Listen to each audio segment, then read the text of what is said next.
ንቃና ተነሳ ዘመነን እንዳትትሂንን አንበሳ በዘመነ እኮ ነው ፋኖ የዘመነው ባንዳው ይቀንተዋል ምንድን አስበው ነው አሳመነው ሄደ ሳናውቀው ነጠቁን አሁንም ቋምጠዋል ትንሹን ወንድሙን ዘመነ ሊነጥቁን አሁን በር ላይ ሆነው ወረኞች በዝና እየቀኑበት ነው በዘመነ ዝና የካሳሊ ዘመይ ሽነው ለጥላቱ የማይበገር ነው ፌሮ ነው ጉልበቱ የማያፍር እኮ ነው በአማራነቱ ከፍ ሲል የሚሞት ለኢትዮጵያዊነቱ በፍቅር ለመጣ ዘሜጋ ፍቅር አለ ተጫዋች ነው ልጁ ዘና ፈታ ያለ በጣም ከመጡ መስሚያም የለውሱ ጠላት አርበጥብጦ ያሸናል ቀልብሱ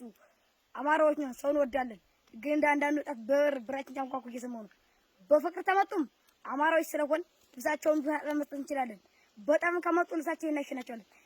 ይሄ ነው ዘመነ ለኛ ጀግናችን ነው የአማራነታችን አርማ ጌጣችን ነው እባካችሁ ተወሰራችሁ ምንድነው ፋኖን ባደራጀ እያሰለጠነ ነፃ አንሁን እንጂ ምን አለ ዘመነ ቶፋ ላይ ሆናችሁ ወሬ ያበዛችሁ የአማራው ሞትሰቃይ የማይታያችሁ ወንበር ማሞቅ እንጂ ሰራዊትን ማሞቅ ልምዱ የሌላችሁ በማርች ሬስ እንጂ እንደዚህ የሚካሳ ዳገት ቁልቁለትን በእግር የሚራመድ ጉልበት የሌላችሁ